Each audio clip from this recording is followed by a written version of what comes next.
Hello students, कैसे हैं आप सब लोग।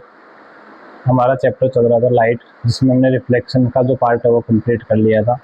हम आज से शुरुआत करने वाले हैं रिफ्रैक्शन ऑफ लाइट की, ठीक है। जिसके अंदर सबसे पहले रिफ्रैक्शन ऑफ लाइट की मैं डेफिनेशन की अगर बात करूं तो it is a change in direction, ठीक है। क्या होता है चेंज इन डायरेक्शन? जब लाइट रे एक मीडियम से दूसरे मीडियम में एंटर करेगी, when it passes from one medium to another medium obliquely is known as refraction of light. दूसरे शब्दों में बात करें तो लाइट का एक मीडियम से दूसरे मीडियम में बेंट होना ही क्या कहलाता है? रिफ्रैक्शन ऑफ लाइट कहलाता है, ठीक है। आगे देखो, in other word the bending of light when it goes from one medium to another obliquely is called refraction of light. ये लाइट रे इस मीडियम से इस दूसरे वाले मीडियम में ऑब्लिकली बेंट होकर के आ रही है, ठीक है। इसको बोलेंगे रिफ्रैक्टेड रे। समझ में आ गई बात? इसको बोला जाएगा रिफ्रैक्शन ऑफ लाइट। समझ में आ गया? ठीक है, चलते हैं आगे। Refraction takes place when light enters from air to water. यहाँ पर जो हमने एग्जांपल पढ़ा, इसमें रिफ्रैक्शन कहाँ से हो रहा है? एयर से वाटर में हम ट्रेवल कर रहे हैं, ठीक है। अलग अलग मीडियम होंगे, अलग अलग उनकी क्या होगी, डिफरेंट सब्सटेंसेज की अलग अलग डेंसिटी होगी। डेंसिटी यूँ समझ लो, डेंसिटी के ऊपर रिफ्रैक्टिव इंडेक्स डिपेंड करती है। या फिर इनडायरेक्ट यहाँ पर जो टॉपिक चल रहा है उसके अकॉर्डिंग हम बात करें तो लाइट की स्पीड का रेशियो क्या कहलाता है? रिफ्रैक्टिव इंडेक्स कहलाता है, ठीक है। मीडियम क्या होता है? मीडियम कोई भी सब्सटेंस जो होता है उसको हम क्या बोलेंगे, जिसमें से लाइट रे एंटर कर रही है उसको हम बोलेंगे मीडियम, ठीक है। जैसे a transparent substance in which light travels is known as medium, ठीक है। मीडियम दो टाइप के हो सकते हैं, ऑप्टिकली रेयर मीडियम और दूसरा optically denser medium. Rare medium का मतलब जिसके अंदर लाइट की स्पीड ज़्यादा हो उसको रेयर मीडियम बोलेंगे। ऑप्टिकली डेंसर मीडियम ऐसा मीडियम जिसके अंदर लाइट की स्पीड कम हो उसको बोलेंगे हम डेंसर मीडियम। इसमें थोड़ा सा यहाँ पर करेक्शन कर लेना भाई, medium in which the speed of light is less is known as optically rare लिख रखा है, यहाँ पर इसको डेंसर कर लेना, ठीक है।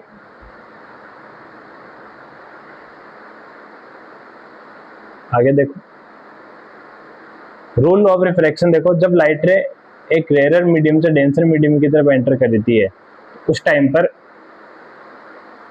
डेंसर मीडियम में जब ट्रेवल करेगी तो नॉर्मल की तरफ उसकी रे बेंट हो जाएगी। यहाँ पर डायग्राम में दिख रहा होगा तुम लोगों को, ठीक है। लाइट रे जब रेयर मीडियम से डेंसर मीडियम में एंटर हो रही है उस टाइम पे क्या हो रही है? बेंट हो रही है नॉर्मली की तरफ। सेकंड इसका जस्ट अपोजिट, हम डेंसर मीडियम से रेयर मीडियम में जब ट्रेवल करेंगे, डेंसर मीडियम से रेयर मीडियम के अंदर जब हम ट्रेवल करेंगे तो हम नॉर्मल से कहाँ चले जाएंगे? अवे, दूर हो जाएंगे, ठीक है भाई। नेक्स्ट स्लाइड ले लेता हूँ।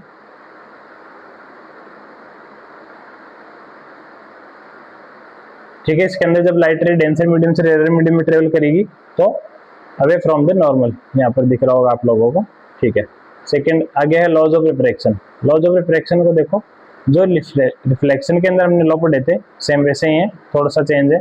वहाँ पर एक तो टर्म था इंसिडेंट रे, रिफ्लेक्टेड रे, यहाँ पर नाम आ जाएगा रिफ्रैक्टेड रे, ठीक है।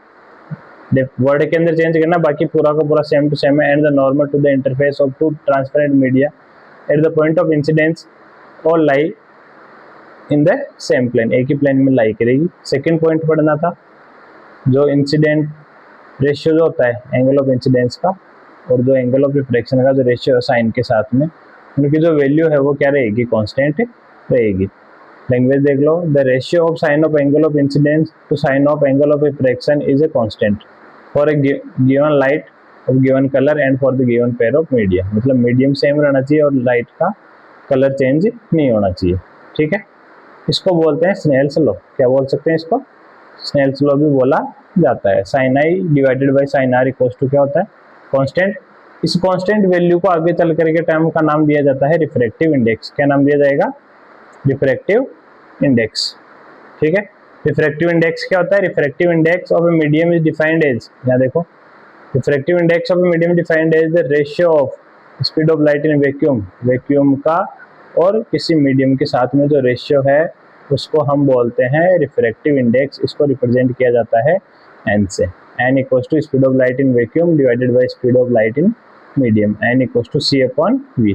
वैक्यूम कह दो चाहे एयर कह दो, एयर के अंदर लाइट की जो स्पीड होती है वो कितनी होती है, 3 × 10⁻⁸ मीटर पर सेकेंड। ठीक है, आगे देखो नेक्स्ट पेज में कुछ फॉर्मूले हैं जो कि आप लोगों को पढ़ने हैं। ठीक है भाई, मैं एक बार खुद को रिमूव कर लेता हूँ। स्नेल्स लॉ के अंदर n1 = n2/n1 sin i divided by sin r। ठीक है, एपरेंट डेप्थ पूछ ले किसी के अंदर तो real depth divided by apparent depth वो निकल के आ जाएगी हमारी x and y are in metres. जो भी हम डिस्टेंस वगैरह ले रहे हो किसके अंदर हो सकती है, मीटर और सेंटीमीटर के अंदर हो सकती है। इसके बाद में refraction through a rectangular glass slab. Rectangular glass slab के अंदर रिफ्रैक्शन देख लो। जब लाइट रे, ये हमारे पास रेक्टेंगुलर ग्लास स्लैब है, यहाँ पर देख लीजिए ABCD रेक्टेंगुलर ग्लास है, क्या है, रेक्टेंगुलर ग्लास स्लैब है, कांच का टुकड़ा एक ABCD नाम से। इसमें से E और O नाम की जो लाइट रे है वो क्या हो रही है, इंसिडेंट हो रही है। जब AB के ऊपर इंसिडेंस हो रही है तो N और O के साथ में इंसिडेंट एंगल बना रही है। ठीक है, दूसरी चीज जब ये रे रिफ्रैक्ट होकर के रेयर मीडियम से डेंसर मीडियम में एयर से ग्लास में जा रही है तो बेंड टुवर्ड्स नॉर्मल R1 के नाम से बेंड होकर के आ रही है, M' के ऊपर दिख रही होगी यहाँ पर। ठीक है, जब ये डेंसर से रेयर में वापस जाएगी तो वापस यहाँ पर क्या हो रहा है, इसके अंदर रिफ्रैक्शन हो रहा है, ये अवे फ्रॉम नॉर्मल हो जाएगी। ठीक है, समझ में आ गई इतनी बात। अब देखो यहाँ इस G और L के ऊपर हमारी लाइट रे क्या हो रही है, इस G और L के ऊपर रिफ्रैक्ट हो रही है। ये जो डिफरेंस आया ना इन दोनों के बीच के अंदर, इसको बोला जाता है लेटरल शिफ्ट। क्या बोला जाएगा, लेटरल शिफ्ट। ठीक है, समझ में आ गया। इन दोनों के बीच का जो परपेंडिकुलर डिस्टेंस है, डिस्प्लेसमेंट इन दोनों के बीच का, इसको लेटरल डिस्प्लेसमेंट बोला जाएगा।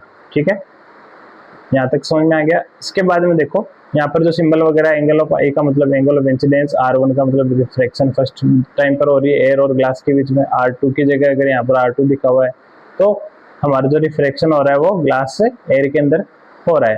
ठीक है, थर्ड यहाँ पर जो एंगल ऑफ इमरजेंस है वो एंगल ऑफ इमरजेंस ई जो बनेगा ये G और H के बीच का जो एंगल बनेगा नॉर्मल के साथ में, उसका एंगल ऑफ इमरजेंस बोला जाएगा। ठीक है, जितना ज्यादा थिकनेस होगी उतनी ज्यादा रिफ्रैक्शन कम हो जाएगा, जितना मतलब रिफ्रैक्टिव इंडेक्स क्या हो जाएगी, कम हो जाएगी, लाइट रे बेंड ज्यादा होगी। ठीक है, अब देखो रिफ्रैक्शन कब नहीं हो सकता, कंडीशन फॉर नो रिफ्रैक्शन। ठीक है, अगर रिफ्रैक्शन नहीं करवाना है या फिर अगर मान लो कौन सी कंडीशन ऐसे पूछ सकता है क्वेश्चन कि ऐसी कौन सी कंडीशन हो जब मीडियम भी हमने दो लिए हो लेकिन रिफ्रैक्शन नहीं हो सकता।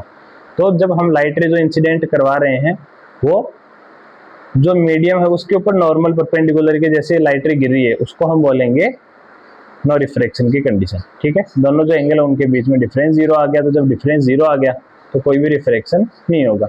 सेकंड है कि जो हमारे दो मीडियम है उन दोनों की रिफ्रैक्टिव इंडेक्स कैसी हो, दोनों की सेम हो। अगर दोनों मीडियम की रिफ्रैक्टिव इंडेक्स कैसी है, सेम है, तो भी वहां पर कोई किसी टाइप का रिफ्रैक्शन नहीं होगा। ठीक है, इसके अलावा ये कुछ तुम्हारे इंटेक्स्ट क्वेश्चन है, इनको पढ़ करके आप लोगों को सॉल्व करके कॉपी के अंदर लिखना है और साथ साथ इसको याद भी करते चलना ताकि आगे जाकर की समस्या हमारे को नहीं आए।